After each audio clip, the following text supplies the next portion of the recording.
প্রশ্ন থাকবে, একটা অঙ্ক থাকবে, 4টি টিকা থাকবে। টিকা অলরেডি পড়িয়ে ফেলছি।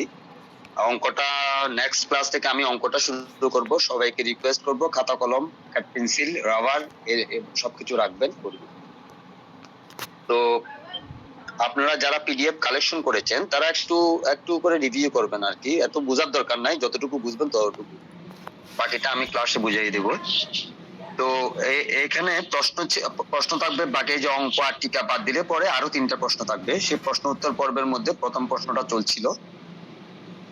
তো সেটাতে আমি একটু রিক্যাপ করব ক্লাস মানে 6 এ 6 নম্বর ক্লাসে কি কি পড়িয়েছি। আমার মনে হয় একটু রিক্যাপে করে ফেলি। তো আপনারা আমাকে শুনতে পাচ্ছেন আশা করি। জি স্যার। আর আজকের ক্লাসটা একটু মনোযোগ দিয়ে করবেন। আমি আপনারা যারা বলতে চান ক্লাসটা কিভাবে বুঝেছেন, কতটুকু বুঝেছেন, তারা এক্সপ্লেন করতে পারবেন। এই অপশনটুকু আপনাদেরকে তো প্রত্যেক ক্লাসের শেষে দিই। এখন প্রত্যেকটা টপিকস এর পর্যায়ে থাকবে আর কি, ঠিক আছে? তো এখানে লাস্ট ক্লাসে আমরা যা পড়িয়েছিলাম, আমরা বেশ কিছু প্রশ্ন উত্তর আমরা 1 নম্বর প্রশ্নে রেখেছিলাম যে কর বলতে কি বোঝায়, করের উদ্দেশ্য বলে কি কি, কর ধার্যের নীতিসমূহ আলোচনা করা, আয়কর কাকে বলে। একটি দেশে আর্থসামাজিক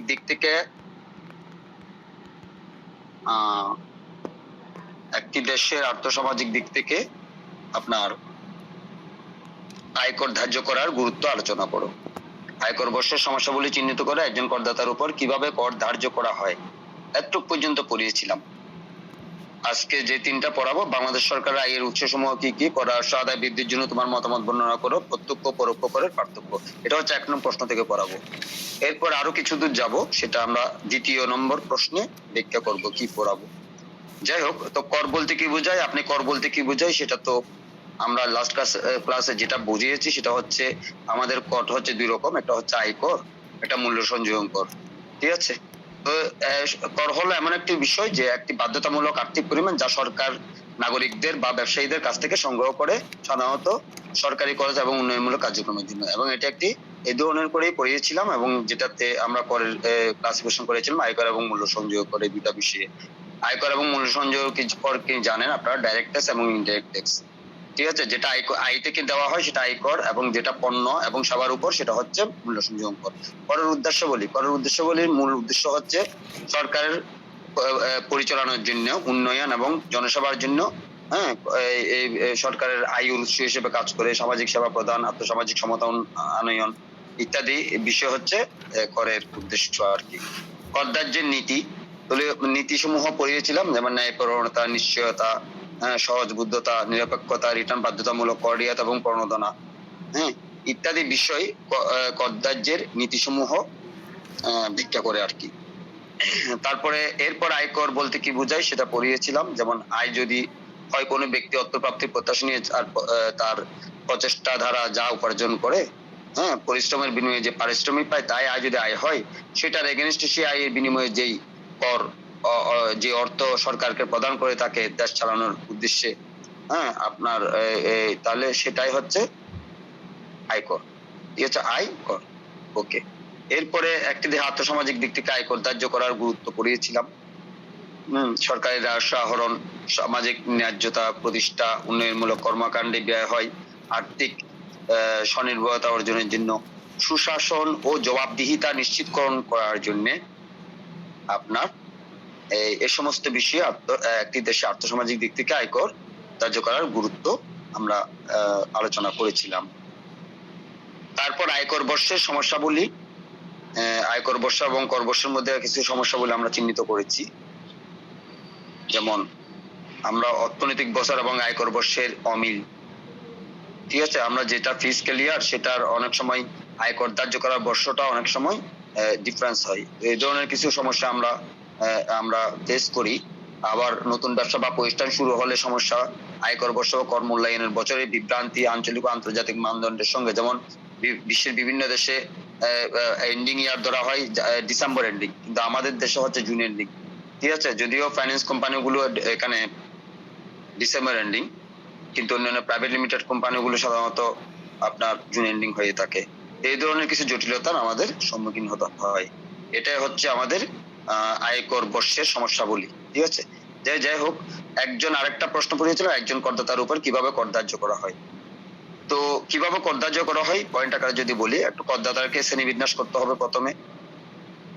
এরপর আপনার আয়গুলোকে নির্ধারণ করতে হবে কোন কোন খাতের আয়। এরপর করযোগ্য আয় নির্ধারণ করতে হবে।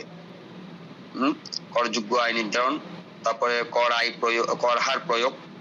হ্যাঁ, এটার সম্বন্ধে জানতে হবে যে কি পরিমাণ করযোগ্য আয় হলে কি পরিমাণ কত পার্সেন্টেজ ট্যাক্স আপনাকে ধার্য করা হবে। উৎস কর কর্তন সম্বন্ধে জানতে হবে, কর রিটার্ন এবং দাখিলি মূল্যায়ন, এবং সর্বোপরি উপসংহার শেষের দিকে। আচ্ছা, এই পর্যন্ত আমরা পড়িয়েছিলাম। এরপরে আমরা এখন ক্লাস 7 নং ক্লাস আজকে আমরা আলোচনা করব। তো 7 নম্বর ক্লাসে ওই যে প্রথম একটা 1 নং প্রশ্নের বাংলাদেশ সরকার আয়ের উৎসসমূহ কি কি।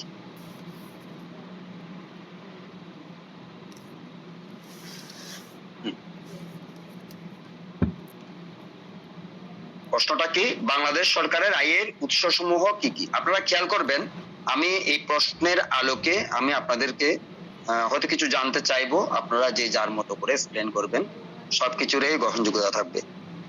ভুল ভ্রান্তি যা পারেন, যে যেরকম পারেন বলে দিবেন। ঠিক আছে? কারেকশনটা আমি করে দিব নোটটা না বুঝলে পরে। বাংলাদেশ সরকারের আয় হচ্ছে রাষ্ট্র পরিচালনার জন্য প্রয়োজনীয় ব্যয় নির্বাহের মূল উৎস।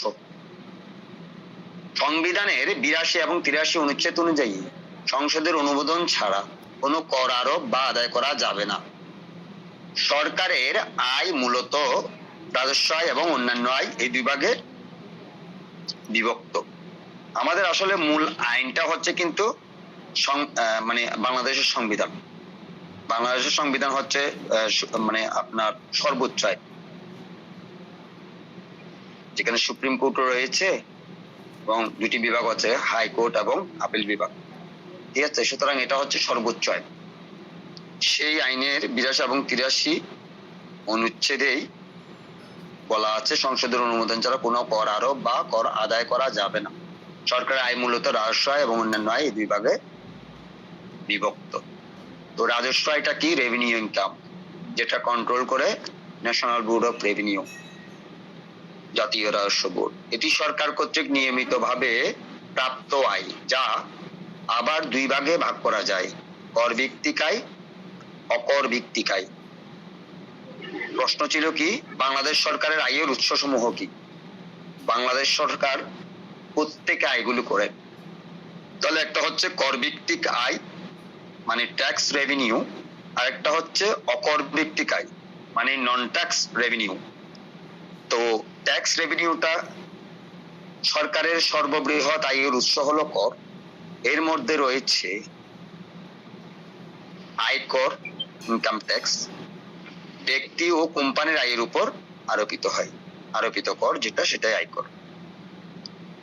মূল্য সংযোজন কর, ভ্যাট, পণ্য সেবা ক্রয়ের সময় আদায়কৃত যে কর সেটাই মূল্য সংযোজন কর। আমদানি রপ্তানি শুল্ক, কাস্টম ডিউটি, আন্তর্জাতিক বাণিজ্য পণ্যের উপর যে কর নির্ধারণ করা হয় সেটাই আমদানি রপ্তানি শুল্ক।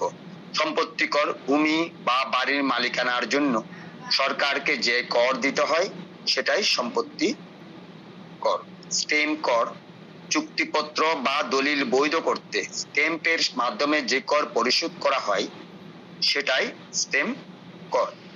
রেজিস্ট্রেশন ফি, সম্পত্তি বা নথিপত্র নিবন্ধনের সময় যে সরকারি ফি দিতে হয় ইত্যাদি করসমূহ জাতীয় রাজস্ব বোর্ড এর মাধ্যমে আদায় করা হয়। আচ্ছা, তাহলে এখানে খেয়াল করবেন যে স্ট্যাম্প কর বা রেজিস্ট্রেশন কর, সম্পত্তি কর, এই তিনটা বিষয় কিন্তু আপনার জমি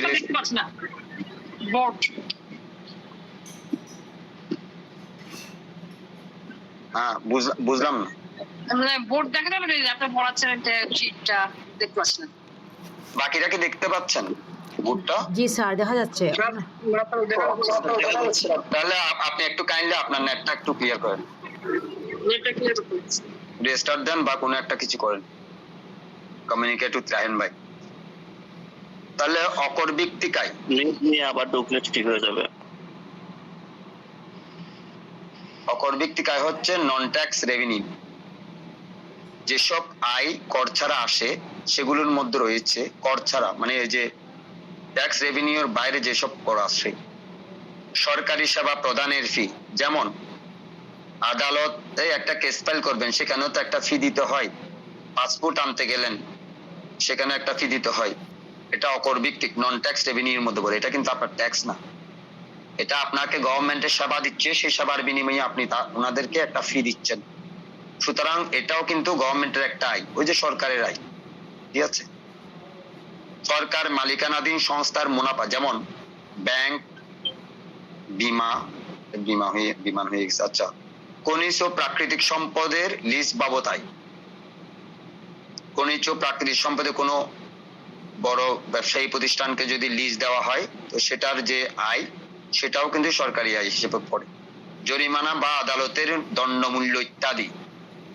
আপনি বড় ধরনের অন্যায় করেছেন, এখানে জরিমানা বা আদালতের দণ্ডমূল্য যেটা দিয়ে আপনাকে, বা কোনো জরিমানার এগেনস্টে যে আয়গুলো করে থাকেন সরকার, সেগুলোও অকর ভিত্তিক আয়ের মধ্যে পড়ে। তাহলে কেউ কি একজন আমাকে কর ভিত্তিক আয়, ট্যাক্স রেভিনিউ কি, সেটা একটু বলুন তো দেখি, দেখেই বলেন, যে কোনো একজন বলেন। আপনি মানে একটু জাস্ট দেখেই বলেন কর ভিত্তিক আয় কি, ট্যাক্স রেভিনিউ বলতে কি বোঝাচ্ছেন, আপনার মনের মতো করে বলেন বা দেখে বলেন। ট্যাক্স রেভিনিউ, কর ভিত্তিক আয় বলতে আমরা কি বুঝতে পারলাম, কর ভিত্তিক আয় কি?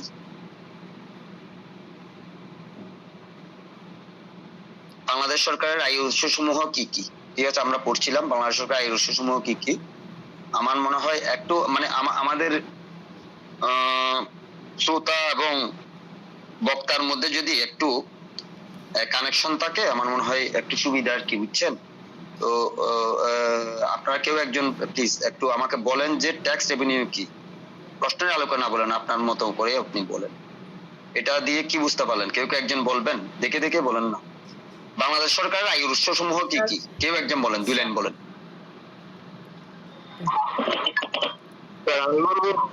বলেন প্লিজ। বাংলাদেশ সরকারের আয়ের উৎস হচ্ছে দুইভাবে আয় করে, এক হচ্ছে রাজস্ব আয়, আর এক হচ্ছে কর ভিত্তিক আয়, আর এক হচ্ছে অকর ভিত্তিক আয়। কর ভিত্তিক আয়ের মধ্যে আছে, প্রথমে আছে আয়কর, যেটা কোনো ব্যক্তি বা প্রতিষ্ঠানের কাছ থেকে আয় করার, মানে আয়ের উপর ভিত্তি করে সরকার আদায় করে, এটা হচ্ছে আয়কর। আর মূল্য সংযোজন কর হচ্ছে কোনো পণ্য বা সেবা ক্রয়ের সময় আমরা যে করটা দিই, এটা হচ্ছে মূল্য সংযোজন কর। এরপর হচ্ছে আমদানি রপ্তানি শুল্ক, দেশের বাইরে থেকে করা হতো আমদানি অথবা রপ্তানি করার সময় সরকার যে কর নেয়, ওটা হচ্ছে আমদানি রপ্তানি শুল্ক। এরপর হচ্ছে সম্পত্তি কর, আমরা যে বাড়ি অথবা ভূমির জমির যে খাজনা আদায় করি কর দিয়ে, এটা হচ্ছে সম্পত্তি কর। আর এগুলো হচ্ছে স্ট্যাম্প শুল্ক, যেটা হচ্ছে আমরা পাথরের করার সময় যে স্ট্যাম্প ক্রয় করি, ওখানে স্ট্যাম্প যে করটা পরিশোধ করি, এটা হচ্ছে স্ট্যাম্প। আর এখানে হচ্ছে রেজিস্ট্রেশন ফি, রেজিস্ট্রেশন বিভিন্ন অফিস আদালতে আমরা অনেক কিছু রেজিস্ট্রেশন করার সময় যে কর দিই, এটা হচ্ছে রেজিস্ট্রেশন ফি যায়। আচ্ছা আচ্ছা, অকর ভিত্তিক আয়টা কে বলতে পারবেন? নন ট্যাক্স রেভিনিউ বলতে একটু এটার বাইরে থেকে বা এর ভিতরে থেকে কিছু একটা বলেন।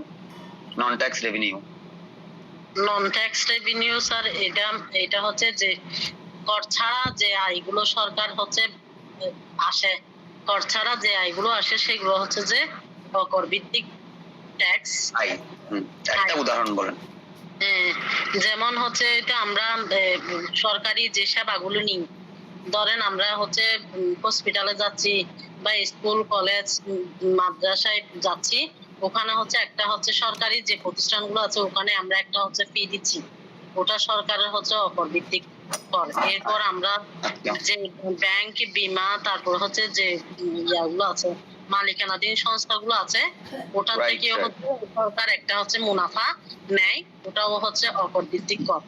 আবার হচ্ছে সরকারের বিভিন্ন ধরনের হচ্ছে সম্পদ আছে, যেমন খনিজ সম্পদ, প্রাকৃতিক সম্পদ, তারপর বিদ্যুৎ, বিভিন্ন ধরনের হচ্ছে সরকারি গ্যাস, বিভিন্ন ধরনের সরকারি যে সম্পদগুলো আছে এগুলো আমরা বুক করার জন্য সরকারকে যে টাকা দিই, যে কর, এগুলো আমরা লিজ বাবদে বা হ্যাঁ ঠিক আছে ফাইন, আপনাদের মনের মতো করে লিখতে পারবেন, বুঝছেন? এখান থেকে যদি বলেন প্লিজ।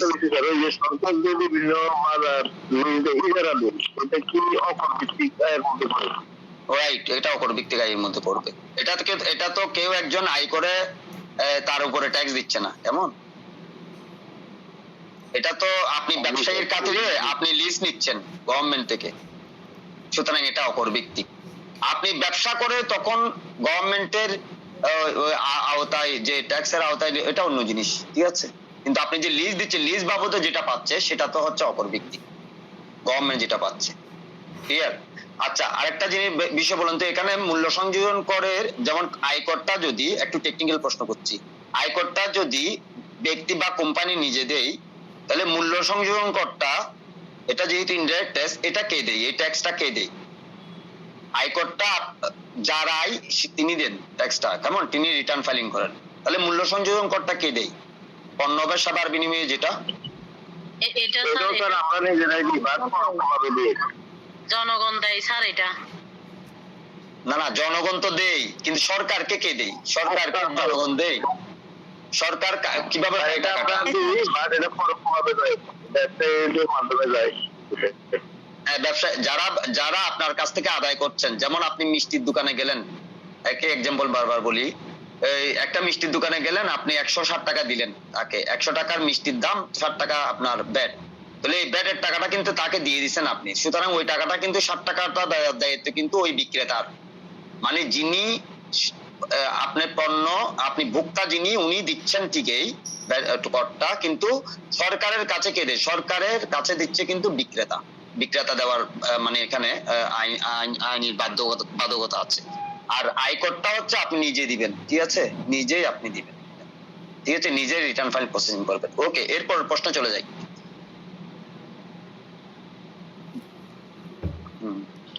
আচ্ছা, এখানে আরো একটা ইস্যু আছে, অন্যান্য আয় এবং অনার্জিত, আদার ইনকাম, ক্যাপিটাল রিসিভস, যেটা একই প্রশ্নের আওতায়। এই আয়ের উৎসগুলো সাধারণত ঋণ বা অনুদান হিসেবে আসে, তা উন্নয়ন ব্যয় ব্যবহৃত হয়। এর মধ্যে রয়েছে বিদেশি অনুদান বা সহায়তা, ঠিক আছে?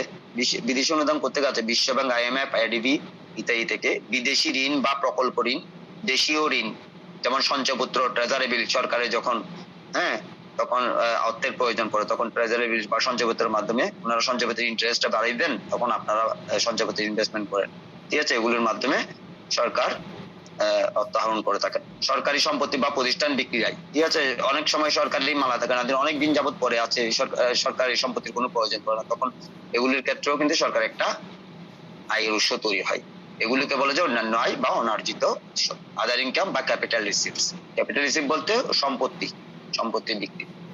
বাংলাদেশ সরকারের আয়ের উৎস সমূহ হলো কর বা কর বহির্ভূত ফি, অনুদান ও ঋণ। কর ভিত্তিক আয় সরকারের আয়ের প্রধান উৎস, যার মধ্যে আয়কর, ভ্যাট, শুল্ক সবচেয়ে গুরুত্বপূর্ণ। এছাড়া সরকারের বিভিন্ন সেবা, সম্পদ ও বিনিয়োগ থেকেও সরকার আয় করে থাকেন। এই আয় সরকারের বার্ষিক বাজেট বাস্তবায়ন ও আর্থসামাজিক উন্নয়নের মূল ভিত্তি হিসেবে কাজ করে, ঠিক আছে? ওকে, আমরা একটা প্রশ্ন শেষ করলাম, এরপরের প্রশ্ন যাচ্ছি। কর রাজস্ব আদায় বৃদ্ধির জন্য তোমার মতামত বর্ণনা করো, বা তুমি কিভাবে মনে করো যে, বা তোমার যে কর রাজস্ব আদায় করা সম্ভব, একটু এদিক ওদিক করে দিবে আর কি। বাংলাদেশ সরকারের বার্ষিক আয়ের একটি বড় অংশ হচ্ছে কর রাজস্ব থেকে আসে।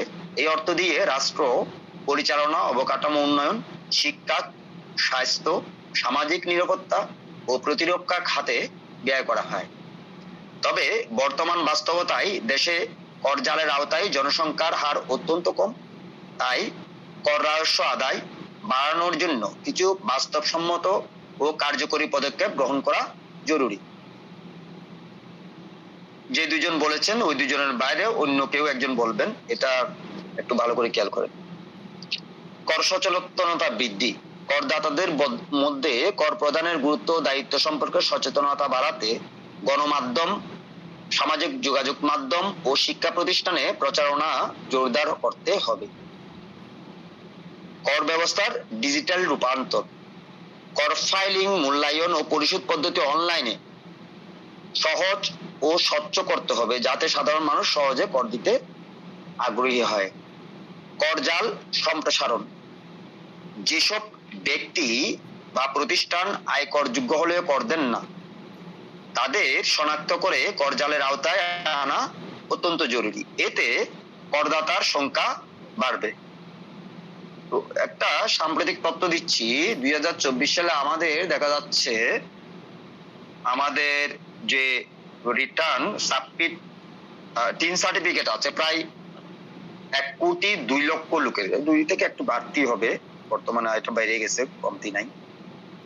তো 1,02,00,000 যে টিনদারি আছেন, যারা ট্যাক্স রিটার্ন সাবমিট করার মানসে টিন করেছেন, তো এখানে প্রায় দেখা যাচ্ছে 2023-24 প্রায় আপনার 37 মানে 39 থেকে 43 বা 45 লক্ষ পর্যন্ত টিন সাবমিট করেছেন। তাহলে প্রায় 60 থেকে 65% আপনার আমি যদি 1,02,00,000 টিনদারি ধরি, তাহলে 60 থেকে 65% আসলে টিনে রিটার্নে সাবমিট করেননি। তাহলে যে যারা রিটার্ন সাবমিট করেননি তাদেরকে যদি গভর্নমেন্ট যদি এই যে বলছে যে করজাল সম্প্রসারণ, ঠিক আছে, এই যে তাদেরকে যদি আওতায় আনতে পারে বা তাদেরকে যদি বলা হয় যে মানে খুব সহজভাবে কোনো ধরনের ঝুটকি ঝামেলা ছাড়া তারা যদি রিটার্ন সাবমিট করেন, তাহলে জালটা নেটটা বেড়ে যাবে, ঠিক আছে, রিটার্ন সাবমিটের পরিমাণটা বেড়ে যাবে, তখন সরকার অটোমেটিক রাজস্ব বেড়ে যাবে। তো যারা এখন কিন্তু হয়রানি অনেক মানে তেমন একটা হয় না, হয়রানি অনেক কম হয়। তো বুঝে শুনে রিটার্নটা সাবমিট করতে হয়, এটাই আর কি, তাহলে হয়রানির শিকার হতে হয় না। আর কোন এক সময় জটিলতা থাকে স্যার, সমস্যা সেই জায়গায়। এই যে আমি গত বছর স্যার আমার ওয়াইফে রিটার্ন আমি নিজে জমা দিয়েছি, কিছু মনে না প্রাইভেট স্কুল টিচার, ওদের স্কুলের 2-3 আমি জমা দিচ্ছি, অনেক কিছু স্যার এখানে জটিলতা আছে স্যার, এখানে অনেকে এদিকে আসতে চাইছে।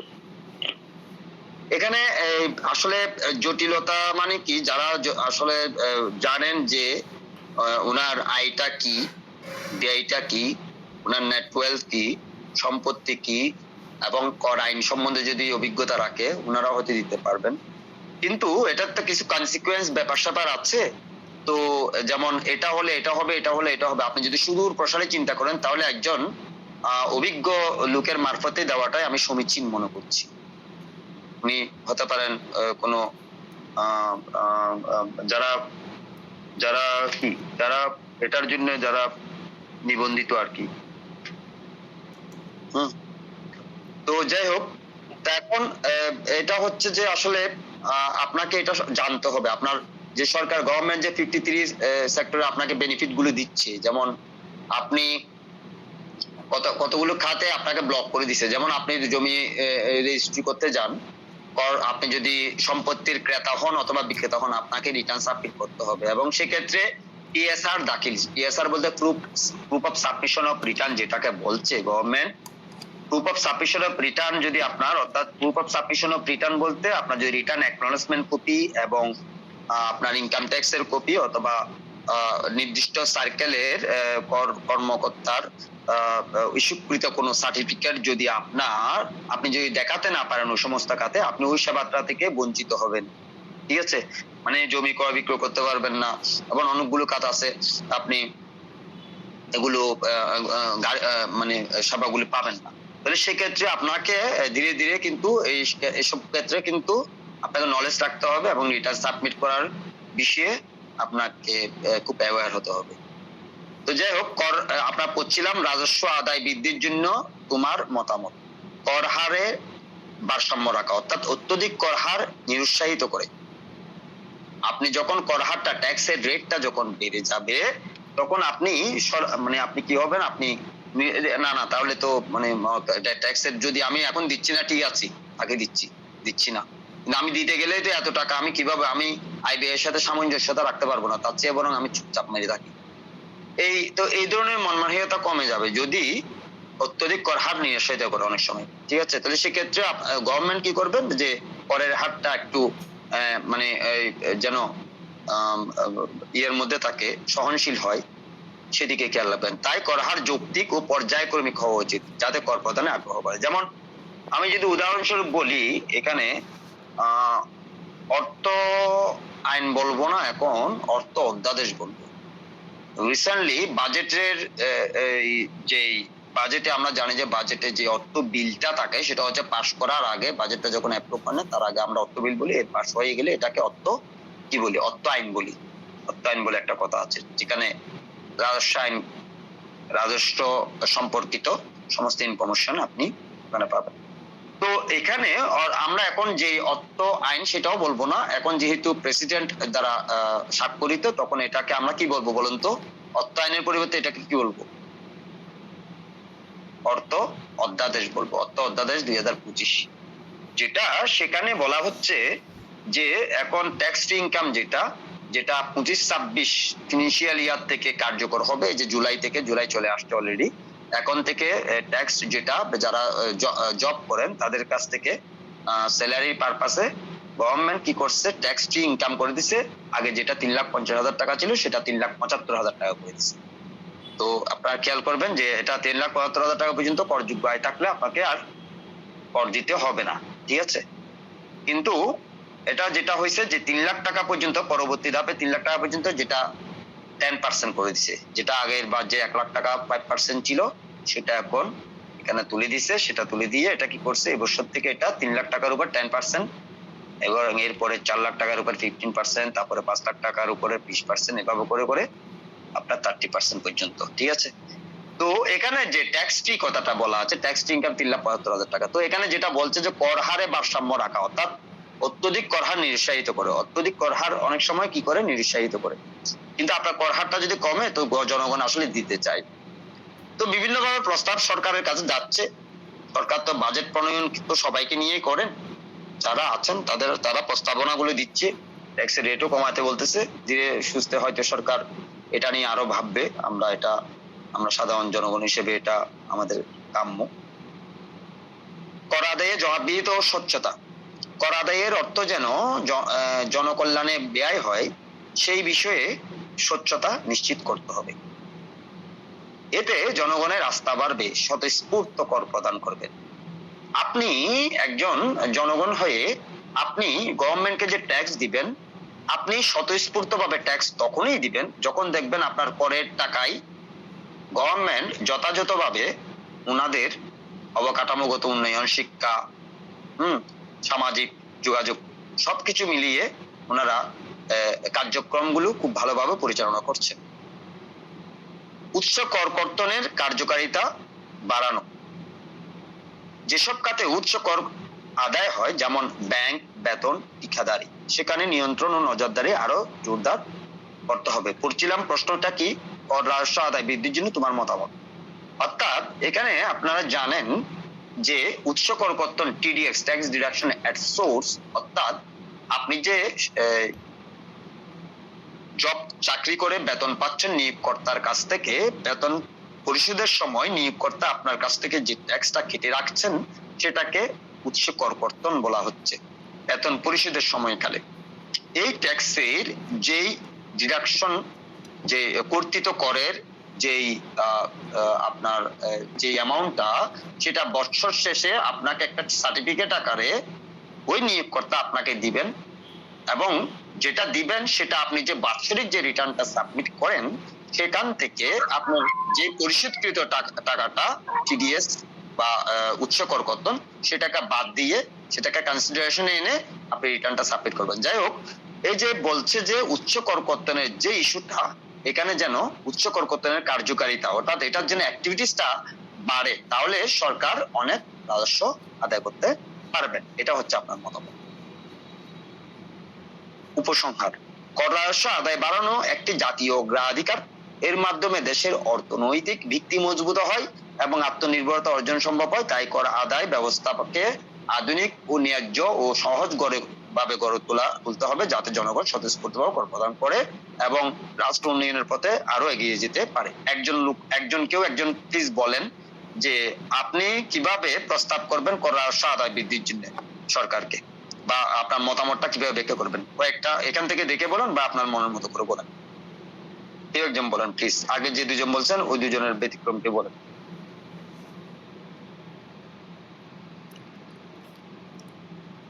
স্যার আমি বলি। বলেন না প্লিজ, বলেন। স্যার আমি আপনারটা দেখেই বলি। হ্যাঁ বলেন, কর রাজস্ব আদায় বৃদ্ধির জন্য তোমার মতামত বর্ণনা করো, আপনি কিভাবে বলবেন। কর রাজস্ব আদায়ের জন্য আমার মতামত হচ্ছে গিয়ে সরকার কর সচেতনতা বৃদ্ধি করতে হবে। প্রত্যেক মানুষের মধ্যে আমাদের করের যে জিনিসটা আছে সেটা বোঝাতে হবে। আমাদের অনেক ব্যবসায়ী আছেন বা অনেক বড় বড় বিজনেসম্যান আছেন যারা কর দিতে ইন্টারেস্ট না, তাদেরকে অনেক বেশি সচেতন করতে হবে। তারপর কর ব্যবস্থাটা অনেক বেশি হার্ড মনে হয় আমাদের কাছে। মনে হচ্ছে করটা যখন আমরা দিতে যাব তখন মনে হচ্ছে অনেকগুলো ঝামেলা পোহাইতে হয়, সেটার জন্য অনেকে কর দিতে আগ্রহবাদী হয় না।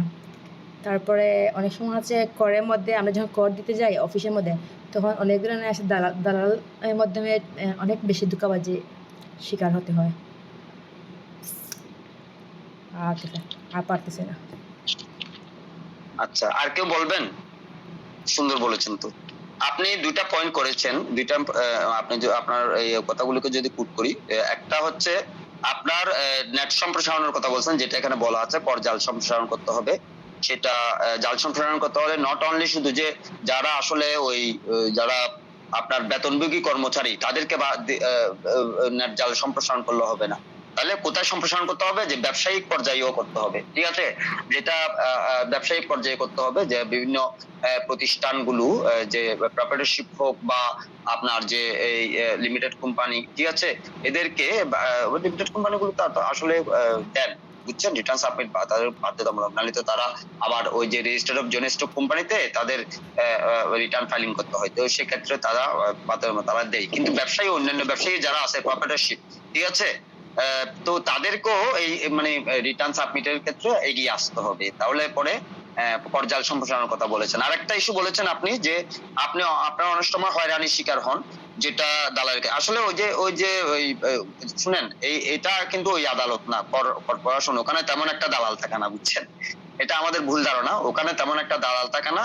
এখানে আপনার ওই কর প্রশাসনিক লোকেই থাকবেন, ঠিক আছে। একটু পরে আমাদের কর প্রশাসনিক কর্তৃপক্ষ নিয়ে পড়াবো, তো সেখানে জানতে পারবেন তাদের কার্যক্ষমতা কি, তারা কি কাজ করে। তো এখানে আপনি আশেপাশের লোকজন, যে এখানে হচ্ছে যারা ট্যাক্স কেস ডিল করে, যারা দেওয়ানি এবং ফৌজদারি মামলা ডিল করেন, তাদের ক্ষেত্রে হয়তো আপনি কথাটার প্রযোজ্যতা আছে, কিন্তু ট্যাক্সের ক্ষেত্রে এটা তেমন একটা প্রযোজ্যতা নাই, বুঝছেন। মানে এখানে তেমন একটা এটাও দালাল থাকে না। দালাল শব্দটা আমরা যেভাবে ইউজ করি আর কি। তবে হ্যাঁ, আপনি যেটা বলছেন আমি প্রাসঙ্গিক বলছি, আপনি যেটা বলছেন যে এখানে হয়রানির শিকার হওয়া, হয়রানির অনেক সময় হয় কি, যে হ্যাঁ ঠিক আছে, আপনি কোন একটা খাতে আপনি ট্যাক্সের রিটার্ন ফাইলিং করেছেন, তো আপনার এমন হতে পারে যে এগুলো হয়তো আইনি ব্যক্তি, আপনাকে সুশিক্ষিত হতে হবে, ঠিক আছে। যেমন একজন রিক্সাওয়ালা, সে অনেক মনে করেন একজন যে গমের ব্যবসা করে, সে দেখা যাচ্ছে প্রচুর পরিমাণে অর্থ আহরণ করে, কিন্তু সে তার কোনো নলেজ নাই, মনে করেন অনেক ক্ষেত্রে অনেক ট্রেডিং ব্যবসায়ী আছে, এরকম দেখা যায় অনেক ক্ষেত্রে, কিন্তু সবার জন্য প্রয়োজন না এটা। তো যাই হোক, তো তাদের ক্ষেত্রে দেখা যাচ্ছে যে তাদের করের নলেজ না থাকার কারণে তারা অনেক সময় কম বেশি ট্যাক্স দেখিয়ে থাকে। তো এটা হচ্ছে বোঝার ব্যাপার, শিকার ব্যাপার, জানার ব্যাপার, সেই অনুযায়ী সাবমিট করার ব্যাপার। তো সেক্ষেত্রে তারা প্রশ্ন করতেই পারে আপনাকে, কর কর্তৃপক্ষ যারা আছেন তারা প্রশ্ন করতে পারে, সেটার জন্য আপনার বিধানও আছে। আপনি আপনার সন্তুষ্ট না হলে প্রথম ধাপে, দ্বিতীয় ধাপে আপনি আপিল করতে পারবেন, ঠিক আছে। এটা হচ্ছে আপনি কতটুকু বুঝতেছেন, কতটুকু জানতেছেন, সেটা হচ্ছে ব্যাপার। আপনার কাছ থেকে আইনি ভিক্ষা যাচ্ছে, উনি বলতেছেন যে ভাই আপনি যে এই শুধু বেতন খাতে আয়টা দেখিয়েছেন, আপনার তো আরো একটা কৃষি খাত আছে, আপনার তো ক্যাপিটাল গেইন আছে, আপনি এটা দেখালেন না কেন। তাই সেটা হচ্ছে বোঝার পর আপনি বলবেন যে না ঠিক আছে, এটা আমার নাই, এটা থাকলে আমার এত টাকা আছে, এত টাকার ক্ষেত্রে এটা হচ্ছে বেকার ব্যাপার। এটা এখানে আপনাকে হয়রানির শিকার হতে হবে না। আমরা এই যে হয়রানি, এটা হচ্ছে বেকার ব্যাপার আসলে, ঠিক আছে। কর আইনটা বুঝতে হবে, বুঝেছেন। আর কেউ কি বলবেন কিছু একটা? আর একটা পয়েন্ট অ্যাড করা যায়।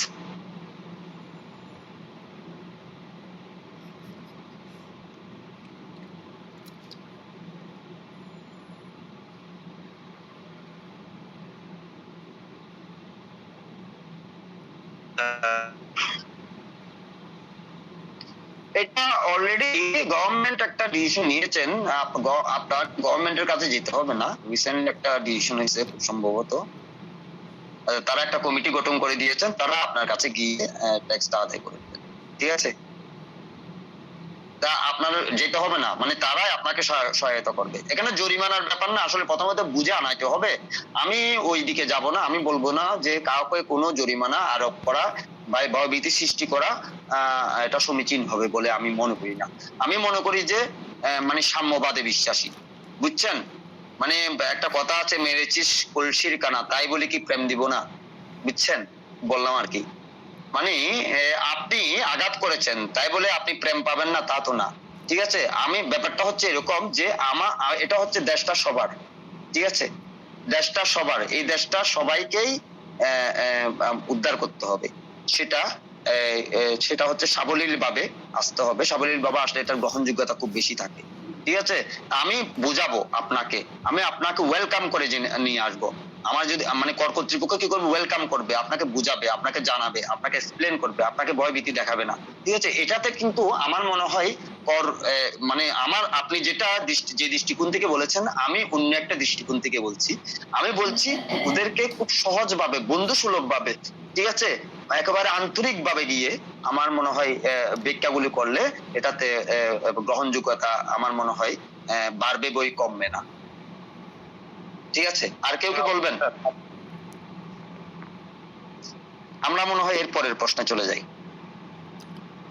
প্রত্যক্ষ ও পরোক্ষ করের মধ্যে পার্থক্য নির্ণয় করো। এটা একটু করে দেখেন, আসতে পারে। আমরা কিন্তু 1 নম্বর প্রশ্ন শেষ। আমরা কি কি পড়াইছি বলেন? আমরা পড়িয়েছি, অঙ্ক তো করাইনি এখনো, টিকাগুলি পড়িয়েছি, 4টা টিকা আমি যেগুলি দিছি, আশা করি রায়হান ভাই খুব সুন্দর একটা সাজেশন তৈরি করেছেন। তো সেটার প্রেক্ষাপটে আমি প্রশ্ন উত্তর পর্বগুলি আমি আসলে সাজিয়েছি। তো এখন ব্যাপারটা হচ্ছে উনি যেভাবে সাজেশনটা তৈরি করেছেন, উনি বিভিন্ন সালে ওগুলো অ্যানালাইসিস করে করে দাঁড় করিয়েছেন। অনেকগুলো প্রশ্ন যদি আপনারা যদি সমন্বিতভাবে, এখানে আমি কিছু বাড়তি অ্যাড করেছিও, তো সেগুলো যদি আপনারা পারেন যে সেগুলো যদি একটু দেখে নেন, এখানে আমার মনে হয় এগুলোর বাইরে কিছু আসবে না, এগুলোর ভিতরেই আসবে, বুঝছেন? আপনারা সবগুলোর উপর যদি ভালো দখল রাখতে পারেন, এলে এখানে আপনারা আইনি বিষয়ে অনেক কিছু জানতে পারবেন। প্রত্যক্ষ পরোক্ষ করের মধ্যে পার্থক্য। প্রত্যক্ষ পরোক্ষ কর আমরা অনেকবার পড়ে ফেলছি, ডাইরেক্ট ট্যাক্স আর ইনডাইরেক্ট ট্যাক্স যেটা বলছিলাম। তো প্রত্যক্ষ পরোক্ষ করের পার্থক্য হচ্ছে পরিশোধকারী, অর্থাৎ করদাতা সরাসরি এই কর প্রদান করেন, পরোক্ষ কর হচ্ছে গ্রাহক এই কর প্রদান করে থাকেন। উদাহরণ, আয়কর, সম্পত্তি কর এবং মুনাফা কর, এগুলো প্রত্যক্ষ করের সাথে যায়।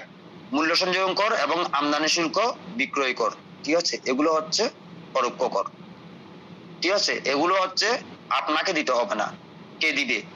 ওই গ্রাহক এই কর প্রদান করেন, তবে বিক্রেতা সরকারে জমা দেয়, ঠিক আছে? গ্রাহক মানে কি, আপনি যে সেবা গ্রহণকারী, আপনি ওই মূল্য সংযোজন করটা দিচ্ছেন, আমদানি শুল্কটা দিচ্ছেন। ইম্পোর্ট যখন করতেছেন তখন ওই অ্যারেস্টমেন্ট নোটিশ যেটা কাস্টম থেকে হয়, সেটার মাধ্যমে যে ট্যাক্সটা, বিল অফ এন্ট্রির মাধ্যমে যে ট্যাক্সটা আপনি নির্ধারণ হয়, যেটা দিচ্ছেন, মানে বিভিন্ন আমদানি শুল্ক বলেন, সিডি এসডি যেগুলিকে বলে আর কি, সম্পর্ক শুল্ক বলেন। তো এগুলো দেওয়ার দায়িত্ব হচ্ছে ওই বিভাগে সরকার নিজেই আহরণ করে থাকেন, ঠিক আছে? তো ওগুলো দেওয়ার দায়িত্ব তাদের। আর আয়কর, সম্পত্তি কর, মুনাফা কর, এগুলো দেওয়ার দায়িত্ব আপনার, করদাতা নিজেই সরাসরি এই কর প্রদান করেন। আয় ও সম্পত্তির উপর নির্ভরতা, আয় ও সম্পত্তির উপর নির্ভরশীলতা, ঠিক আছে? আয় বা সম্পত্তির উপর নির্ভরশীল প্রত্যক্ষ কর, পণ্য বা সেবার উপর নির্ভরশীল। তাহলে প্রত্যক্ষ করটা আপনার কি কিসের উপরে নির্ভরশীল? সেটা হচ্ছে আয়, আপনার আয়টা দেখবে এবং সম্পত্তিটা দেখবে, ঠিক আছে? আর পরোক্ষ সম্পত্তি এবং দায়টাও দেখবে, ঠিক আছে? সম্পত্তি থেকে দায় বাদ দিলেই তো কি হয়, নেট ওয়েলথ হয়। পণ্য বা সেবার উপর নির্ভরশীল, পণ্য বা সেবার উপরে এটা নির্ভর করে আপনি কি পণ্য নিচ্ছেন, কি সেবা নিচ্ছেন। পরিচালনার জটিলতা, সাধারণত জটিল, কারণ করদাতার আয় যাচাই করতে হয়, ঠিক আছে? ওই যে একজন প্রশ্ন করেছেন না যে একটু মানে জটিল ভাবে, মানে আমার প্রশ্নের সম্মুখীন হতে হয় অমুক সমুক, এটা তো বলতেছেই এই যে রিটার্নটা যে সাবমিট করতে হয়, এটা আসলে জটিল ব্যাপার, কিন্তু ওটা তুলনামূলকভাবে ওই যে ইনডাইরেক্ট ট্যাক্সটা সহজ। কেন? আপনি পণ্য কিনতে গেছেন, আপনি এত কিছু দাঁত দাঁড়ান না, আপনি 6.3টা পেয়ে যাবেন, আপনি ট্যাক্সটা দিয়ে দিবেন, ঠিক আছে। তবে হ্যাঁ, খেয়াল রাখবেন, আপনি যখন কোনো একটা পণ্য বা সেবা ক্রয়ের ক্ষেত্রে যখন আপনি আপনি ওই ভ্যাট দিবেন বা করটা দিবেন, ভ্যালু অ্যাডেড ট্যাক্স যেটাকে বলা হচ্ছে মূল্য সংযোজন কর, তো সেই ক্ষেত্রে আপনাকে 6.3টা মূসকটা নিয়ে নিতে হবে। তাহলে বুঝবেন যে হ্যাঁ ঠিক আছে, 6.3টা নেওয়া হচ্ছে, এটাই হচ্ছে আপনার প্রকৃত রসিদ। একটা এমনি নর্মাল রসিদ মেমো অমুক সমুক করে দিয়ে দিল, no, that is not valid documents, ঠিক আছে। এটা খেয়াল রাখতে হবে। কার্যকারিতা প্রগতিশীল হতে পারে। ধনী ব্যক্তিরা বেশি কর প্রদান করেন, প্রায় প্রতিক্রিয়াশীল, সবার জন্য একই হারে ধার্য করা হয়। আর্থিক প্রভাব করদাতার আয়ের উপর সরাসরি প্রভাব ফেলে, পণ্যের মূল্য বৃদ্ধি করে, যা ক্রেতার উপর প্রভাব ফেলে, ঠিক আছে। এটা কি কেউ একজন আমাকে একটু করে বলেন পার্থক্যটা, একটা সংজ্ঞায় বলেন, প্রত্যক্ষ পরোক্ষ করের মধ্যে পার্থক্য কি বুঝলেন? যে কেউ একজন বলেন, তাড়াতাড়ি বললে আমি অন্য প্রশ্নে যেতে পারবো। আর দেখে দেখে বলেন না স্যার একটু, তাহলে আপনাদের একটু প্র্যাকটিস হলো। হ্যাঁ স্যার, প্রত্যক্ষ কর হচ্ছে গিয়ে নিজে যেটা দিতে পারবো সরাসরি, আর পরোক্ষ কর হচ্ছে গিয়া ইনডাইরেক্টলি, যেটা অন্যের মাধ্যমে দেওয়া। যেমন আমরা কোনো শপ থেকে কোনো কিছু কিনছি, তখন সেটা কি ব্যাট 5% আর 4% যে কোনো একটা দেওয়া, সেটা হচ্ছে পরোক্ষ কর। না, পরেরটা কি বলছেন? পরোক্ষ কর হচ্ছে স্যার যে আমরা কোনো কিছু পণ্য কিনছি কোনো শপ থেকে, যখন আমরা সেই শপ থেকে আমরা 5% আর 4% ব্যাট যেটা দেই, সেটা হচ্ছে গিয়ে পরোক্ষ কর। আর প্রত্যক্ষ কর হচ্ছে আমরা যেটা নিজেরা গিয়ে দিয়ে আসি, আমাদের সম্পত্তি বা অন্যান্য কিছু, এইটা বা আমাদের আয়কর, আমাদের সম্পত্তি এবং আয়টাকে উপর নির্ভর করে। স্যার, আমার একটা প্রশ্ন ছিল স্যার। বলেন। আপনি অনেক স্যার বলছিলেন স্যার যে 6.3 যেটা আমাদের ব্যাট দেওয়া হয়, এটা রসিদ দেওয়ার জন্য, অনেকটা শপে আছে স্যার 5% 7% পর্যন্ত ব্যাট নেওয়া হয়, কিন্তু এই রসিদটা আমাদের দেওয়া হয় না, ওরা বলবে সেটা দেবে না, তখন সেটার ক্ষেত্রে কী করণীয় স্যার? না, সেটা না, তাহলে ব্যাট দিবেন না। অনেকটা আছে, আমরা একটা জামা কিনতে গেছি, সেখানে আছে 7% ব্যাট, কিন্তু সেটা আবার রসিদ দিচ্ছে না। উপরে কি 6.3 লেখা ছিল? জি না, লেখা ছিল না, না সেটা দেয় না। না, তাহলে তো দিবেন না, আপনি তো ব্যাটটা দিবেন না, অবশ্যই দিবেন। ওই মূসক 6.3 না থাকলে আমি ব্যাট দিব না, স্ট্রেট। ওরা কিন্তু আপনি যদি এটা দেন এবং ব্যাটটা নেন, তাহলে আমি সোজা ব্যাট অফিসে গিয়ে আমি কমপ্লেইন করব। তা ও দিতে বাধ্য, আপনাকে 14টা সালাম দিবে, সে অবশ্যই দিবে। স্যার, আপনার একটা ফার্স্ট ক্লাস করছিলাম স্যার, সেই সময় আপনি বলছিলেন, তারপর আমরা একটা শপিং মলে গেছিলাম বাচ্চাদের কাপড় কিনতে, কিন্তু সেখানে দেখছিলাম, ওদেরকে আমি বলছিলাম সেটা, কিন্তু ওরা কিন্তু বলে না, আমরা এটা দেবো না, ওরা দিতে রাজি না সেটা। না, ওটা তো উনি তো আনডিউ প্র্যাকটিস যেটাকে বলে আর কি, উনি অযৌক্তিক কথা বললে এবং আইনের বাইরে কথা বললে সেটা তো আইনসম্মত হলো না, ঠিক আছে।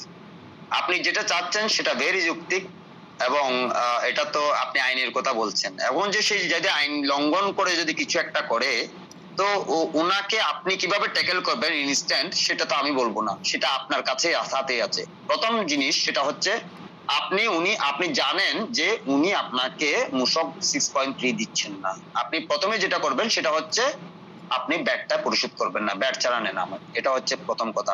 আপনি ওনার উপরস্থ যিনি কর্মকর্তা, সেলসম্যানরা অনেক সময় বুঝে না, আপনি উপরস্থ ম্যানেজারের সাথে কথা বলবেন, ম্যানেজার না থাকলে ম্যানেজার এমডির সাথে কথা বলবেন, আপনার রাইট আছে, কারণ আপনি আইন বুঝেন, ঠিক আছে। এখন সেই জায়গাটাই ইনস্ট্যান্ট আপনার ফেসটা তো প্রথমে আপনাকেই করতে হবে, ঠিক আছে। আপনি করার পরে যখন সবাই কেউ বুঝবে না, আমার মনে হয় ওটুকুতেই বুঝে যাবে সবাই, হয়তো আপনার কাছ থেকে তখন ব্যাটটা নিবে না, তখন আপনি যা করণীয় তা করবেন। কি করবেন? আপনি অফিসে কমপ্লেইন করতে পারেন, যেটা করার আর কি নিয়ম আছে আর কি। ব্যাট অফিসে আপনি ব্যাট অফিসে কমপ্লেইন না করেন, আপনি বলবেন, আপনি তখন তো থানায়ও মামলা করতে পারবেন, ঠিক আছে। আপনাকে এত দূরও যেতে হবে না, ওনারাই দেখবেন যে আপনাকে মূসক 6.3 আছেন, ওনারাই আপনাকে দিয়ে দিবে। এটা আজ পর্যন্ত হয় নাই, বুঝছেন। আপনি চাইলে তারা দিয়ে দিতে বাধ্য। আপনি মূসক 6.3 বলার সাথে সাথে সবাই ভয় পাবে, বুঝছেন, দিয়ে দিবে। আপনি এখন বলতেছেন আপনি বলছেন কিন্তু তারপরে দেয় নাই, তাহলে সেক্ষেত্রে আপনি বুঝে সেলসম্যানের সাথে কথা বলছেন, আপনি একটু উপরের লেভেলে যাবেন তাদের। না স্যার, ওনার ম্যানেজারের সাথে ঠিক আছে। বলছিলাম কিন্তু হয় নাই। এটা বাদে কি করতে হবে সেটা জানি না, তাই করা হয় নাই কিছু, আর কিনাও হয় না। আপনি ইনস্ট্যান্ট যেটা করবেন ওই দোকান থেকে পণ্য কেনাবাদ করে দিবেন, এটা তো করতে পারেন। যে হ্যাঁ, এটা কেনা হয় নাই স্যার, এইটাই। হ্যাঁ, এটা করবেন না, তাহলে আপনি বয়কট একজন তো করছে, একজন তো করলেন, তাই না? তারা কি হলো, তাহলে আপনার কাছ থেকে জেনার পরে তারা সংশোধন হয়ে গেল, না না এই জিনিসটা তো চাওয়া শুরু করছে, দেখি তখন তারা তারপরের বার দেখবেন যাবেন, দেখবেন যে রাখবে, বুঝছেন? জি স্যার। ওকে, এরপরে আমরা আমার মনে হয় আরেকটা প্রশ্নে চলে যাচ্ছি, এটা একটু পড়ি। কারা আয়কর কর্তৃপক্ষ? আয়কর আইন 2023 এর ধারা 4 অনুযায়ী কর্পোরেশনের বিভাগীয় কর্তৃপক্ষ কারা? 2 নং প্রশ্ন কিন্তু এটা। আয়কর আইনে বিভাগীয় কর্তৃপক্ষ কারা? এই আচ্ছা, 2 নম্বরটা থাকবে খ নম্বর, অ্যাপিলিয়েট ট্রাইব্যুনালের গঠন ক্ষমতা ও কার্যাবলী আলোচনা করো। পর অ্যাপিলিয়েট ট্রাইব্যুনালে স্থাপনের বিবরণ ও বয়ানসমূহ কর্তৃক উক্ত ট্রাইব্যুনালের ক্ষমতা প্রয়োগের বিষয়ে আলোচনা করো। আয়কর অধ্যাদেশ 1984 এর 160 ধারার অধীন হাইকোর্ট ডিভিশনে রেফারেন্স আবেদন দায়েরের পদ্ধতি আলোচনা করো। এই প্রশ্নটা আসবে না, এটার পরিবর্তে আসবে অথবা দিয়ে এরকম। আয়কর আইন 2023 এর 293 ধারায় অধীনে 293 ধারার অধীনে হাইকোর্ট ডিভিশনের রেফারেন্স আবেদন দায়েরের পদ্ধতি আলোচনা করো। আপনারা জানেন আমাদের যে আয়কর আইন 2023 সেটার আগে যে আইনটা ছিল সেটা একটা অধ্যাদেশ ছিল, আয়কর অধ্যাদেশ 1984। এটা যেহেতু আমাদের এটা অনেকদিন হয়ে গেছে এটা চালু হওয়ার 2023 থেকে, তাহলে এখন আমরা এটার আলোকে প্রশ্ন নাও আসতে পারে, আসলে এটা দিবেন। এই ট্রাইব্যুনালের কাছে কারা আবেদন করতে পারে? আয়কর মামলায় বাংলাদেশের সুপ্রিম কোর্টের ভূমিকা কি? আসি, কারা আয়কর কর্তৃপক্ষ? আয়কর আইন 2023 ধারা 4 অনুযায়ী কর্পোরেশনের বিভাগীয় কর্তৃপক্ষ কারা? আয়কর আইনে বিভাগীয় কর্তৃপক্ষ কারা? এভাবে অবলিক দিয়ে দিতে। আয়কর কর্তৃপক্ষ নিম্নরূপ। বাংলাদেশের আয়কর আইন 2023 এর 4 ধারা মোতাবেক যে সকল সরকারি কর্মকর্তা এর উপর কর ধার্য করে এবং কর আদায়ে নিয়োজিত আছেন তাদেরকে সম্মিলিতভাবে আয়কর কর্তৃপক্ষ বলেন। আয়কর কর্তৃপক্ষকে ক্ষমতা ও কার্যাবলীর দিক দিয়ে 2 ভাগে ভাগ করা হয়েছে। একটা হচ্ছে ক প্রশাসনিক কর্তৃপক্ষ, খ বিচার বিভাগীয় কর্তৃপক্ষ। ক প্রশাসনিক কর্তৃপক্ষ। প্রশাসনিক কর্তৃপক্ষ কর্পোরেশন পরিচালনা করে থাকেন। নিম্নে প্রশাসনিক কর্তৃপক্ষের উল্লেখ করা হলো: 1 জাতীয় রাজস্ব বোর্ড, মুখস্থ করে ফেলবেন একেবারে। 2 মুখ্য কর কমিশনার। 3 মহাপরিচালক পরিদর্শন। 4 কর কমিশনার আপিল। 5 কর কমিশনার বৃহৎ করদাতা ইউনিট। মহাপরিচালক প্রশিক্ষণ। মহাপরিচালক কেন্দ্রীয় গোয়েন্দা সেল। কর কমিশনার, অতিরিক্ত কর কমিশনার, যুগ্ম কর কমিশনার, উপকর কমিশনার, ট্যাক্স রিকভারি অফিসার, সহকারী কর কমিশনার, অতিরিক্ত সহকারী কর কমিশনার এবং কর পরিদর্শক। এরা সবাই হচ্ছে কর কর্তৃপক্ষ। তো আপনার কাছে কর আদায়ের জন্য যে একটু আগে কেউ একজন প্রশ্ন করেছেন যে করনেট সম্প্রসারণ করার জন্য, তো করনেট সম্প্রসারণ করতে হলে উনি বলেছেন যে জরিমানা আরোপ করলে কেমন হয়। তো জরিমানা আরোপ করতে আমি বললাম যে তখন যে না, আপনাকে কষ্ট করতে হবে না, এখন থেকে ট্যাক্স কর্তৃপক্ষ আপনার কাছে চলে যাবে। এই যে ট্যাক্স কর্তৃপক্ষ আপনার কাছে যাবে তখন আমি এখন যদি ট্যাক্স কর্তৃপক্ষ, এটা খুব সচেতনতামূলক কথা আর কি।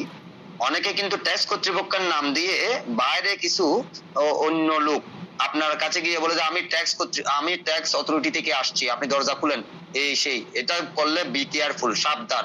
আপনি এখন জেনে যাচ্ছেন কর কর্তৃপক্ষ কারা, ঠিক আছে?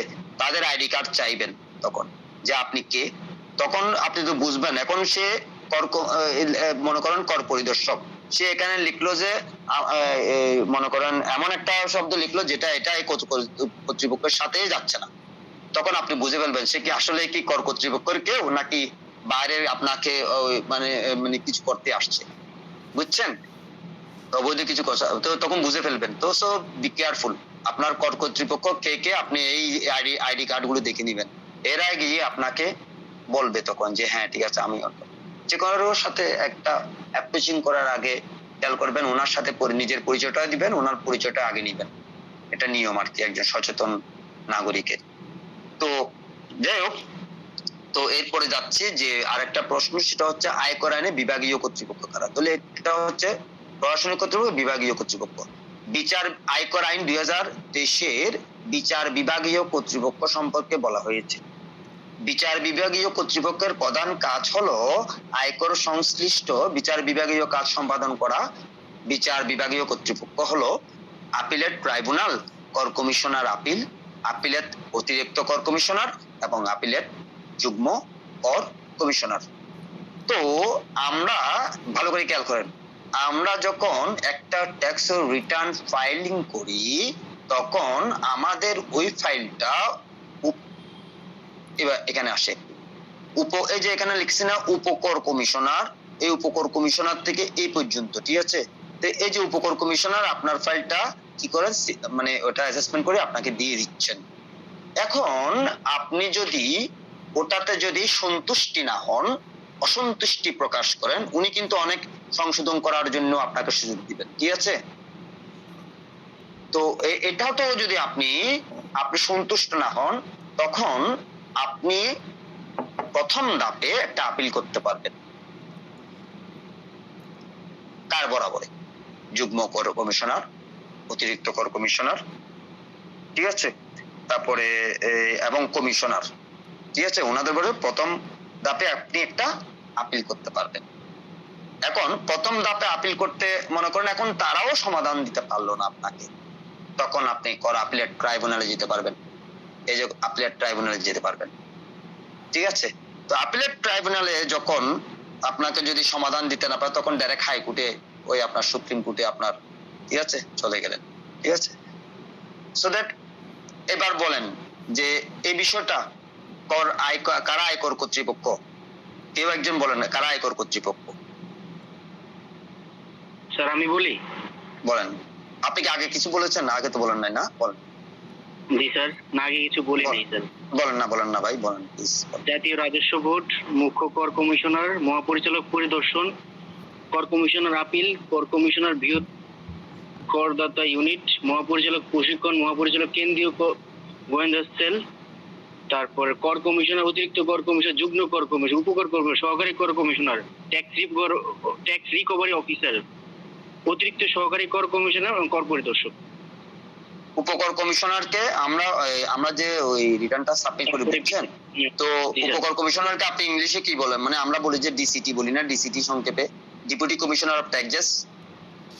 জি, এটা আমরা অনেক সময় আমরা যে পে অর্ডার গুলি করি, আমরা ডিসিটির ফেভারে কিন্তু পে অর্ডার গুলি করি শুরুতে, বুঝছেন। এই যে আপনি ট্যাক্সটা দেন, আপনি যে ট্যাক্সটা দিবেন তখন একটা পে অর্ডার বলেন, আপনি ট্যাক্সের যে চালানটা করবেন, চালানটা, তো সেখানে কিন্তু লিখেন ডেপুটি কমিশনার অফ ট্যাক্সেস, এরকম করে লিখতে হয়, ঠিক আছে। এটা হচ্ছে উপকর কমিশনার বরাবরই আমরা প্রথমে ট্যাক্সের যে ট্যাক্সটা দিয়ে থাকি আর কি। তো যাই হোক, আপনি ভালো বলেছেন। আচ্ছা, আর কেউ কি আমাকে এই বিচার বিভাগীয় কর্তৃপক্ষটা একটু বলেন, কেউ, অন্য কেউ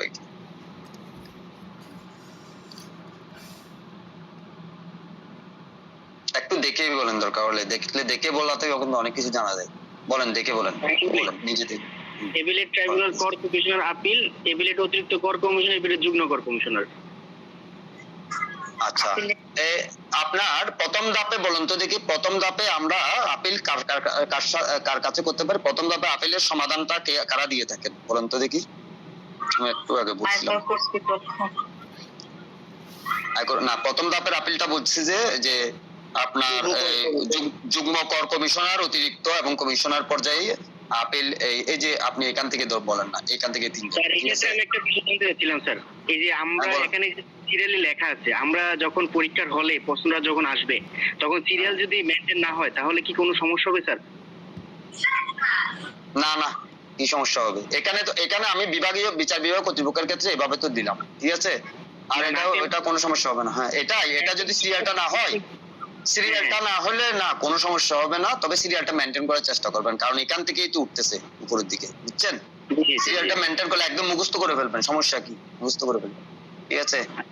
তো অনেকের মুখস্থ থাকে, আপনি মুখস্থ করার একটা ইয়ে আছে, কিন্তু টেকনিক আছে। টেকনিকটা কি জানেন? এটা যে যা ম ক এভাবে করে একটা শব্দ তৈরি করে ফেলবেন এই প্রথম অক্ষরটা দিয়ে, বুঝছেন? অনেকে করো তো এটা, বুঝছেন? এরপরে বলেন বলেন বলেন। স্যার সাপোজ কোন দোকানদার এই যে আয়কর দিচ্ছে কিনা তাকে সার্চ করার মতন এখানে কারো ক্ষমতা আছে বা এখান থেকে কেউ করতে পারবে স্যার, বা কারা করে স্যার এই বিষয়টা? কর পরিদর্শক, এটা শুরুতে কর পরিদর্শক ইচ্ছা করলে কিন্তু ওখানে প্রথম তো শুরু হয় যে কর পরিদর্শক দিয়ে, যে কর পরিদর্শক দেখছেন 15 নম্বর কর পরিদর্শক গিয়ে সরজমিনে উনি যদি এরকম পায় যে কর দেয় এরা বা কোন দোকানদার ব্যবসায়ী, উনি কি ওদেরকে আইনের আওতায় নিয়ে আসতে পারবেন স্যার? মামলা বা এরকম কোনো কিছু? কেন পারবে না? অবশ্যই উনি যদি আইনের আওতায় কেন আনবেন? আইনের আওতায় আপনি সেটা তো অনেক পরে কর পরিদর্শক গিয়ে আপনাকে আইনের আওতায় আপনাকে বুঝাবে যে হ্যাঁ ঠিক আছে আপনার এটা করযোগ্য, আপনাকে রিটার্নটা ভাই সাবমিট করতে হবে, ঠিক আছে? আপনাকে তো উনি তো শুরুতে আইনের আওতা, তো আইন তো অনেক বিশাল একটা ব্যাপার স্যাপার, বুঝছেন? শুরুতে তো উনি আইনের আওতায় আপনাকে ফেলবেন না, আপনাকে বলবেন যে আপনার নির্দিষ্ট কতগুলো বিধি বিধান আছে সেই অনুযায়ী আপনি রিটার্নটা সাবমিট করেন। আপনি রিটার্নই সাবমিট করলেন না মনে করেন, বুঝছেন? তা আপনাকে আপনি যে অপরাধী সেটা কিভাবে তারা নির্ধারণ করবে? সেটা নির্ধারণ করার জন্য উপরের অনেক লোক আছে তো, এই যে, ঠিক আছে? বুঝতে পেরেছেন? জি স্যার। আমরা মনে হয় এরপরের আরেকটা প্রশ্নে চলে যাই। আজকে কি সময় হবে দেখিনি। আমার আর 10-15 মিনিট আপনারা সময় দেন, যেহেতু একটা ক্লাস করায়নি, এটা একটু শেষ করে দিই নাকি? একটু পরে যাই। আপিলেট ট্রাইব্যুনালের গঠন ক্ষমতা ও কার্যাবলী আলোচনা করুন। কর আপিলেট ট্রাইব্যুনাল স্থাপনের বিবরণ ও বেঞ্চসমূহ কর্তৃক উক্ত ট্রাইব্যুনালের ক্ষমতা প্রয়োগের বিষয়ে আলোচনা করো। আপিলেট ট্রাইব্যুনালের গঠন ক্ষমতা ও কার্যাবলী। আচ্ছা, কর আপিলেট ট্রাইব্যুনাল আয়কর আইন 2023-এর 13 নং ধারায় কর আপিল ট্রাইব্যুনাল প্রতিষ্ঠার কথা বলা হয়েছে। বাংলাদেশের আইন বিষয়ক মন্ত্রণালয় আপিলেট ট্রাইব্যুনালের সদস্যগণ নিযুক্ত করে থাকেন। কর আপিলেট ট্রাইব্যুনাল শুধুমাত্র বিচার বিভাগীয় দায়িত্ব পালন করেন যদি কোনো করদাতা ধারা 272-289 এর অধীন অতিরিক্ত কর কমিশনের আপিল এবং কমিশনের আপিল কর্তৃক জারিকৃত আদেশে সংক্ষুব্ধ হন, ওই যে একটু আগে যেটা বললাম, তাহলে তিনি আপিল ট্রাইব্যুনালে 291 ধারায় অধীনে আপিল করতে পারবেন। কর আপিলের ট্রাইব্যুনাল ক্ষমতা, আপিল শুনানি করার ক্ষমতা, এটি কর মূল্যায়ন, জরিমানা, কর রিফান্ড ইত্যাদি বিষয়ে আপিল শুনানির ক্ষমতা রাখে। আইন ব্যাখ্যা করার ক্ষমতা, আয়কর আইন বা সংশ্লিষ্ট বিধান নিয়ে অস্পষ্টতা থাকলে ট্রাইব্যুনাল সেই আইন ব্যাখ্যা করার ক্ষমতা রাখে। সিদ্ধান্ত প্রদান করার ক্ষমতা, ট্রাইব্যুনাল কর আপিলের বিষয়ে চূড়ান্ত সিদ্ধান্ত দিতে পারেন। জরিমানা সংশোধনের ক্ষমতা, ট্রাইব্যুনালের প্রয়োজনে আরোপিত জরিমানার পরিমাণ পর্যালোচনা, সংশোধন বা মওকুফ করারও বিধান বা সিদ্ধান্ত দিতে পারেন। তথ্য যাচাই ও পর্যালোচনা করার ক্ষমতা, করদাতা ও কর কর্মকর্তার প্রদান করা নথি, হিসাব নিকাশ এবং প্রমাণাদি যাচাই করার ক্ষমতা রয়েছে। কর আপিলেট ট্রাইব্যুনালের কার্যাবলী, ক্ষমতা ও কার্যাবলী। আচ্ছা, গঠন, ক্ষমতা ও কার্যাবলী, তিনটা। গঠন, এই গঠন, ক্ষমতা, এই কার্যাবলী, ঠিক আছে? সুন্দর করে লেখেন, অল্প লিখলেও নাম্বার পাবেন। কর আপিলেট ট্রাইব্যুনালের প্রধান কার্যাবলী হলো করদাতা ও কর কর্মকর্তাদের মধ্যে উদ্ভূত বিরোধের শুনানি ও সমাধান করা এবং আয়কর আইন অনুযায়ী রায় প্রদান করা। এটি আইন ব্যাখ্যা করে, কর মূল্যায়ন সংশোধন করে এবং কর সংক্রান্ত সিদ্ধান্তের চূড়ান্ত মীমাংসা করে। এটা কে একজন বলেন? আচ্ছা, এটার উপসংহারটা একটু পড়ি না, উপসংহার লিখি নাই, এটাই উপসংহার। আচ্ছা, এটা একটু বলেন কেউ, আপিলেট ট্রাইব্যুনাল গঠন ক্ষমতা ও কার্যাবলী, কেউ একজন পড়ে যান। দেখে দেখে বলবো স্যার। বলেন। কর আপিলের ট্রাইব্যুনাল গঠন, আয়কর আইন 2023-এর 13 নং ধারায় কর আপিল ট্রাইব্যুনাল প্রতিষ্ঠা করার কথা বলা হয়েছে। বাংলাদেশের আইন বিষয়ক মন্ত্রণালয় আপিল ট্রাইব্যুনালের সদস্যগণ নিযুক্ত করে থাকেন। কর আপিলের ট্রাইব্যুনাল শুধুমাত্র বিচার বিভাগের দায়িত্ব পালন করেন যদি কোনো করদাতা দ্বারা 272 অথবা 289 এর অধীন অতিরিক্ত কর কমিশনার আপিল বা কমিশনার আপিল কর্তৃক জারিকৃত আদেশ সংকীর্ণ হন, সংকুদ্ধ মানে পূর্ণ হন বা সংকুদ্ধ হন বা ওই মানে ওই সন্তুষ্টি না হন, জারিকৃত আদেশে যদি সন্তুষ্টি প্রকাশ না করেন, মানে আমি সন্তুষ্টি না, যে আমার এখানে বোধহয় একটা বিধান দেওয়ার কথা ছিল, আমার জরিমানাটা একটু কমানোর কথা ছিল, বাট আমাকে কমানো হয় নাই, আমি সন্তুষ্ট না, ঠিক তখনই এই তাহলে- মানে এটা করা হয়ে থাকে যে আপডেট আপিলের ট্রাইব্যুনালের 251 ধারার অধীনে আপিল করতে অধীনে, পারবেন। হুম। কর আচ্ছা, তাহলে আপিলের এটা কি ট্রাইব্যুনাল বুঝলেন? ক্ষমতা। এতটুকুতে রাখি। জি। এটা বুঝলেন কি যে যদি এই কোনো পর্যায়ে- আপনার কয়টা ধাপ, প্রথম পর্যায়ে আপনি রিটার্নটা সাবমিট করলেন, ঠিক আছে, দ্বিতীয় পর্যায়ে আপনি কি করলেন, রিটার্নটা সাবমিট করার পর আপনার যে অ্যাসেসমেন্ট হয়েছে সেটার যে ব্যাখ্যাগুলো সেটা আপনার পছন্দ হলো না, ঠিক আছে, আপনাকে কি বলতেছে, তাহলে প্রথম ধাপে আপনি একটা আপনার আমি আপিলে যাব, আমি আপনার আবেদন করবো, এটা আপিলে গেলেন, প্রথম আপিলেও আপনার মানে আপনি ওই যে কমিশনার আপিল পর্যন্ত আপনি তাও সংক্ষুব্ধ হয়েছেন, মানে হননি, মানে আপনি সন্তুষ্ট হননি, তখন দ্বিতীয় ধাপে আপনি ট্রাইব্যুনালে আবেদন করবেন। আবেদন এবার কর আপিলের ট্রাইব্যুনালের কার্যকরী ক্ষমতা সম্বন্ধে আরেকজনে একটু কিছু বলেন, আরেকজনে বলেন, অন্যজন বলেন, কর আপিলের ট্রাইব্যুনাল ক্ষমতা।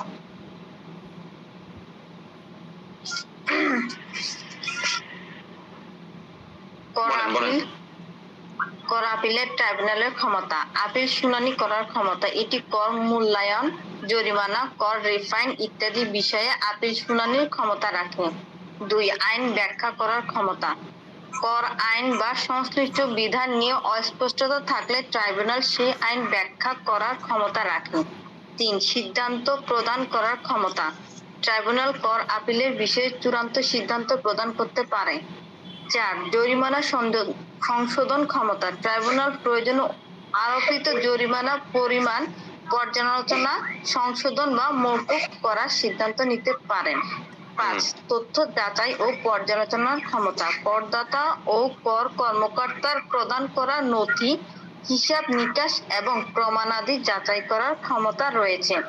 কর আপিলের ট্রাইব্যুনালের কার্যাবলীটা আরেকজন বলেন, অন্য একজন বলেন। কর আপিলের ট্রাইব্যুনালের কার্যাবলী, কর আপিলের ট্রাইব্যুনালের প্রধান কার্যাবলী হলো করদাতা ও কর কর্মকর্তাদের মধ্যে উদ্ভূত বিরোধের শুনানি ও সমাধান করা এবং আয়কর আইন অনুযায়ী রায় প্রদান করা।